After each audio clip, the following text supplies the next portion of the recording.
So the finale has now been released, which marks the end of Season 2 for My Hero Academia. But fret not, because Season 3 is coming. Anyway, let's talk about the episode, because we had some very interesting things to go down, didn't we? Yeah. So we quickly learned that the class is going to summer camp, or whatever you want to call it, which is obviously going to be the following story arc, which I don't really want to get into, but this is a very big moment in the story, especially when they're going to the mall to buy everything they're going to be needing, which is obviously where the episode's focus is. And yeah, we have a mixture of comedy and this really dark, sinister type stuff going with Shigaraki. A few things that really stood out to me before Shigaraki's appearance was when Tokoyami tells Deku while he's doing his signature move, aka thinking out loud, that he's going to scare the kids away. Like, damn Tokoyami, keep it down, you're going to upset the future symbol of peace. And then there was obviously that moment with Deku and Ochako, because let's be real, that was the greatest roast of all time. She's all like, you know, oh, I gotta buy bug spray, and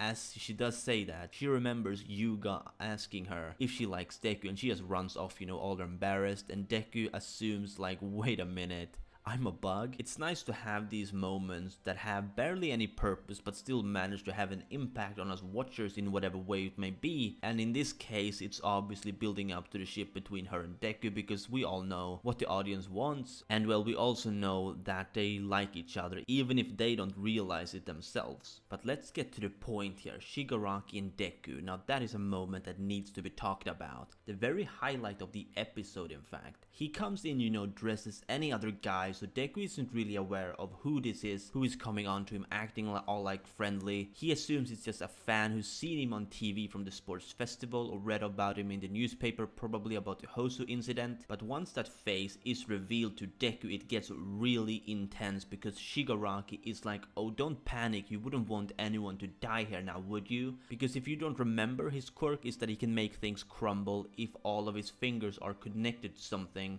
and we clearly see how he has 4 fingers on Deku's neck in order for his quirk not to activate. But he does straight up threaten him, you know, do something funny and I will connect his final finger and you're dust within a minute. Shigaraki just doesn't play around, and what's more interesting about that is how he explains to Deku that even if you don't care about your own life, I can easily take down 20 or maybe even 30 people before I'm caught by the police. And he knows that Deku is never going for that option, so Deku remains collected as much as he can, at least, because he is terrified. This is something that is made very clear from his facial expression. He's doing everything he can in order to stay calm for the sake of everybody else, but what he truly wants to do is just scream, because at that moment he probably is more scared than he's ever been in his whole life. And who could blame him? I mean, you're going to the mall to prepare for summer camp and the baddie of the whole series just comes onto you like, sup bitch, let's talk, and yeah, if you refuse, you die. Also, can we talk about Shigaraki's rape face for a moment, because I feel like that is something that is truly worthy of praise. I mean, I've seen some rape faces in my time through fiction and reality, and I dare say that Shigaraki's face just blew a sky-high record. That face is not something I would want to see going into an alley, you know. I would fucking leg it if I saw him just smiling like that. That dude has a wider smile than the Joker from Batman, and that's a major accomplishment.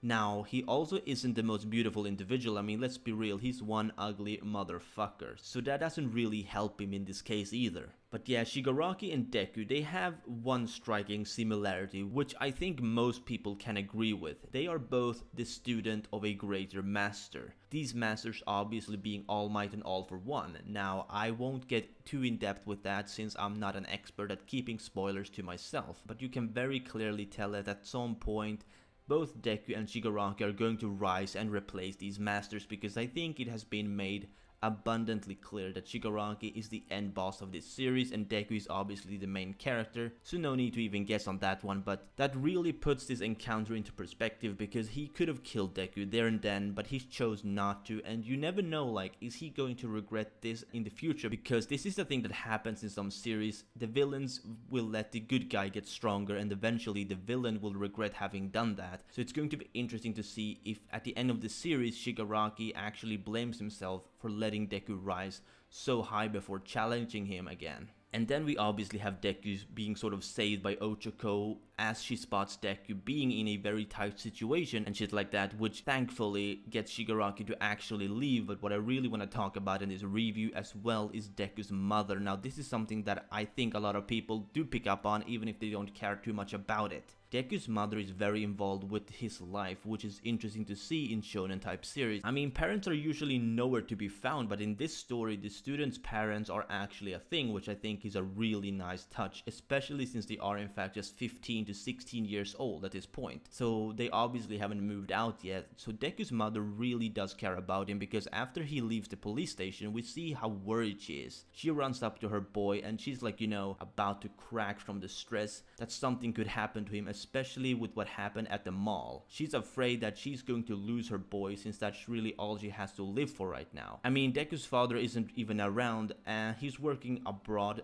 as far as we know, so Deku is her everything. Were anything to happen to him, I mean, she'd pretty much lose the will to live probably. Not just because it's her, but I think that's something that every parent goes through. However, because she has absolutely nothing to fill the void with, Deku literally is everything she has to live for at this point. Okay, so the final thing that I'll be discussing is the villains.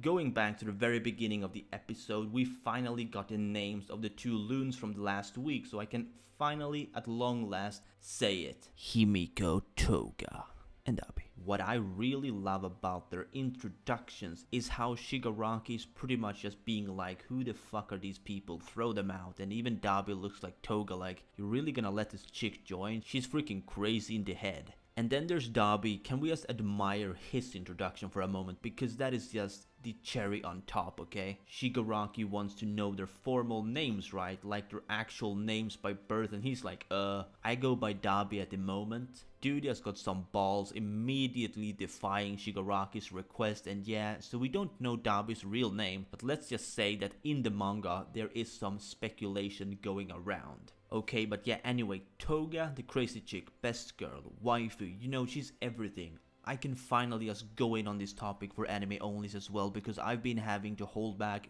greatly since last episode. This is the bae of the series, don't you forget it. Ochako best girl, please, you're in for a big surprise in season 3 when this lady has her moments. However, there is one moment where this episode failed me. Bear in mind, in the manga, this moment was a 10 out of 10, so I'm specifically talking about the anime right now. After they just duke it out, you know, with Kurogiri saving everyone from getting attacked by each other, Toga says something like, I thought I was going to die, and it just didn't have that same feel like it should have had. It's supposed to be her being all hyper about nearly dying, but instead she's just really stale, you know. It was really off-putting to me as a guy who's a massive Toga fan, but yeah, that's really the only complaint that I have about this episode. So nothing huge when looking at the bigger picture, but it is a review and I have to let out what I think could have been done better, otherwise it wouldn't be much of a review, to be honest. You know, there has to be critique, be it constructive or not. Alright, anyway, so that's really all I had to say. And yeah, for those who missed it, season 3 is confirmed to happen, but we don't really know when yet. So tomorrow or Sunday, depending on when you watch this video, I'll be doing a video speculating on season 3. Not what's going to happen per se, I mean, I'm a manga reader, so I already know, but I'll be giving my expectations for season 3, that is when we could be expecting it, how long it's going to be and stuff like that. So if that interests you, I encourage you to check it out. It will also be spoiler free, so do not worry about that either. Anyway, with that said, I'll be ending this video. Let me know what you think down below in the comments, and as always, if you did, please like this video if you enjoyed, and subscribe if you're new to my channel. This has been your favorite host, Perm, and I'll see you soon.